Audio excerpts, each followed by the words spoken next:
في فيديو النهارده هكلمك عن موضوع خطير جدا وهو الهرمونات. هرمونات لعيبة كمال الأجسام والمنشطات.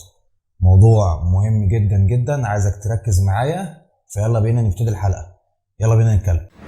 أحلى مسا عليكم يا جماوية، الناس اللي مهتمة بصحتها، الناس الكويسة، الناس الطبيعية، الناس اللي عايزة تحافظ على جسمها وعلى صحتها. معاكم محمد عواد. النهاردة هنتكلم عن موضوع خطير جدا واتطلب مني أكتر من مرة، وهو الهرمونات والمنشطات اللي بياخدوها لعيبة كمال الأجسام. فيلا نتكلم ويلا نعرف كل حاجة ونقول كل حاجة بالتفصيل. أول حاجة عايزين نعرف إيه هي الهرمونات اللي بياخدوها لعيبة كمال الأجسام. وعلى فكرة الهرمونات مش مقتصرة على لعيبة كمال الأجسام بس، لا، أي لعيب بيلعب رياضة فيها منافسة احتمال بنسبة كبيرة إنه بيكون بيتعاطى منشطات وإن هو بياخد منشطات.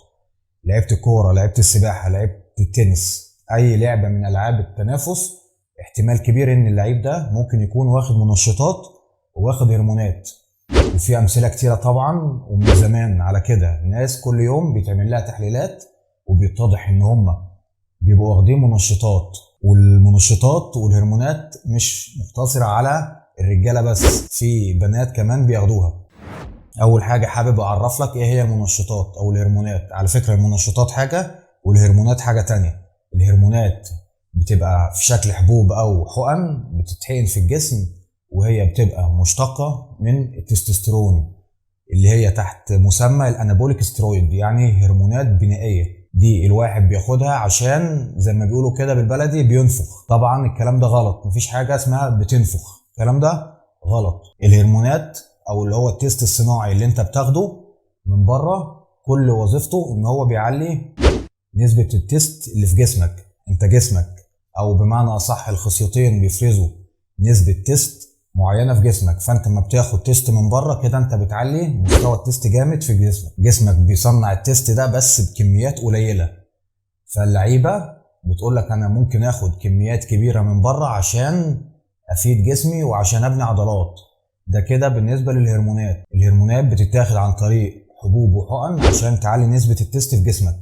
يبقى احنا كده عرفنا الهرمونات.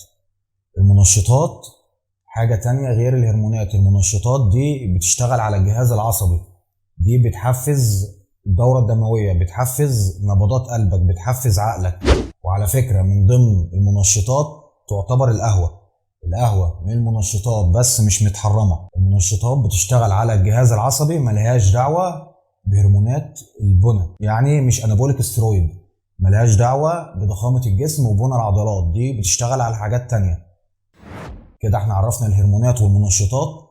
نبتدي نقول اضرار بتجيب لك العقم. لو خدتها بطريقة غلط هتجيب لك عقم، هتجيب لك مشاكل جنسية، هتجيب لك انكماش في الخصيتين، هتجيب لك عدم وضعف انتصاب. عايز اقول لك بقى دي تحليلها ليه. انت لما بتاخد الهرمون التست من بره، جسمك او عقلك بيفرز اشارات وبيبعت اشارات للخصيه، بيقول لها انا كده عندي كميه تست كبيره جدا، مش عايز انتاج تست تاني. فالخصيه بتوقف انتاج التست، بتعمل حاجه اسمها شات داون. شات داون دي يعني الخصيه بتوقف انتاج التست خالص، فبتنكمش واحده واحده، فعدد الحيوانات المنويه بتقل واحده واحده، فبيجي لك عقم بالتدريج واحده واحده. يبقى احنا كده عرفنا بتجيب عقم ليه. تاني ضرر، هتجيب لك حبوب في جسمك وفي وشك وفي ظهرك وفي كل مكان في جسمك. الحبوب هتطلع عشان لخبطه الهرمونات. انت ما بتاخد تيست من بره كده انت لعبت في الهرمونات الطبيعيه اللي في جسمك، بتلعب في التيست، بتلعب في الاستروجين، بتلعب في كل حاجه في جسمك من الهرمونات. هتطلع لك حبوب في وشك، هتطلع لك حبوب في ظهرك، في جسمك، في كل حته. تالت حاجه، الهرمونات هتجيب لك جاينو او التسدي. انا كنت متكلم عن الجاينو او التسدي عند الرجال في حلقه، هبقى اسيب لك اللينك بتاعها فوق هنا، يبقى خش اتفرج عليها عشان مفيده جدا هتفيدك. الهرمونات اما انت بتاخدها بتلعب لك في مستوى التست زي ما انا اتكلمت قبل كده. الجاينو عباره عن ان هو في اختلال في هرمونات جسمك. لما انت بتاخد التست من بره جسمك بيقاوم العمليه دي، جسمك ذكي بيقاوم العمليه دي. فالجاينو بتتكون من اختلال الهرمونات في جسمك. عندك التست وطي، عندك الاستروجين عالي، عندك حاجات مش متظبطه في جسمك، فبيجي لك جاينو. جاينو بتبقى راجل بس صدرك صدر واحده ست، حاجة مصيبة جدا. واغلبية لعيبة كمال الاجسام اللي بتشوفهم لما بينشفوا بيبقى عندهم مشاكل عند حلمة صدرهم، دي من الهرمونات. رابع حاجة ودي حاجة خطر برضو جدا، هتجيب لك تليف في الكبد، هتجيب لك فشل كلوي. تليف الكبد هيجي بالتدريج، مش هيجي لك مرة واحدة، مش هتحس بيه، هتلاقي مرة واحدة الدنيا عندك باظت. الهرمونات بترفع انزيمات الكبد جدا. الحبوب، الحقن، وخاصة الهرمونات على شكل حبوب، الحاجات اللي بتتاخد عن طريق البق الاورال، دي بترفع نسبة انزيمات الكبد بطريقة بشعة. عايز اقول لك كمان ان الحقن بتبقى اقل ضرر من الحبوب بالنسبة للكبد. هتجيب لك فشل كلوي، بتعمل ضغط على القلب، بتعمل ضغط على الكلى، بتعمل ضغط على كل اعضائك الداخلية، حاجة خطر جدا. خامس حاجة اللي هي العنف. اكيد كلنا بنخش الجيم بنشوف واحد عارفين ان هو بيشكشك وبيضرب، بيبقى عنيف جدا ومتنرفز على طول ومش طايق نفسه وعلى اخره، مش طايق حد حتى يقول له السلام عليكم. دي من اضرار الهرمونات، انك مش طايق وخلقك هنا. دي بعض الاخطار بتاعه الهرمونات. عايز اكلمك عن شويه حقائق عنها عشان تبقى الصوره كامله عندك. اول حاجه، الهرمونات ما بتطلعش عضلات. الناس اللي مفكره ان هي هتحقن حقنتين وهتبقى روني كولمان، الكلام ده مش موجود، ما كانش حد غلب يا شباب. الهرمونات ما بتطلعش عضلات. تاني، الهرمونات ما بتطلعش عضلات، اللي بيطلع العضلات الاكل الصح، التمرين الصح، النوم الكويس. عملت الثلاث حاجات دول هتعمل فورمه كويسه. ما عملتش الثلاث حاجات دول، لو بتاخد هرمونات من هنا لبكره مش هتعمل معاك اي نتيجه. كده عشان نبقى خلصنا. الشباب اللي بتجيلي اصلا ما بتتمرنش واصلا ما بتخشش الجيم وبتقول لي عايزين حاجه ننفخ بيها جسمنا، هتنفخ ايه يا حبيبي؟ انت عمرك ما دخلت الجيم ولا عمرك اتمرنت ولا عمرك كلت اكل صحي، عايز تاخد هرمونات ليه يعني؟ بلاش عبط وبلاش كلام ينرفز. تاني اقول ان الهرمونات ما بتطلعش عضلات، الهرمونات ما بتعملش ابطال.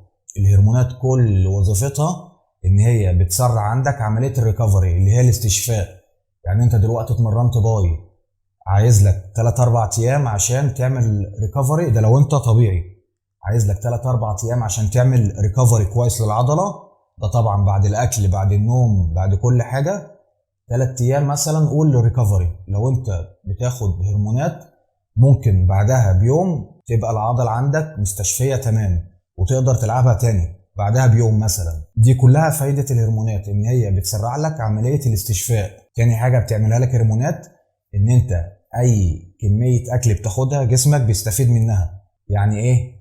يعني كميه البروتين اللي انت بتاخدها في يومك جسمك بيقدر يمتصها ويقدر يستفاد منها اقصى استفاده. بتعلي في جسمك وفي خلاياك اللي هو البروتين سينتنس. بمعنى بسيط ان جسمك بيقدر يمتص كل او اغلبيه كميه البروتين اللي بياخدها، فجسمك بيستفاد اقصى استفاده. انت كواحد طبيعي مثلا كلت نص فرخه، كلت ربع فرخه، هضم الاكل اللي انت كلته ده ما بيبقاش بصوره كويسه واستفادتك ما بتبقاش بصوره كامله. فبيجي هنا دور الهرمونات ان هي بتقدر تحلل الاكل ده كله وتستفاد منه بطريقه كويسه. طب ما احنا كده ناخد هرمونات طالما هي كويسه وحلوه كده؟ لا يا حبيبي، استنى اسمع الفيديو للاخر، كلام ما تسمعش نصه وتكنسل الباقي، هتفهم انا قصدي ايه. يبقى انا اتكلمت عن اضرار الهرمونات وشويه حقايق عنها، ان هي ما بتعملش عضلات، مش كل واحد خد هرمونات بقى بطل. عايز اقول لك بقى اللي احنا اتكلمنا عليه ده كوم ارميه كده في حته، واللي انا هقول لك عليه دلوقتي ده كوم تاني، دي مصيبه تانيه لوحدها.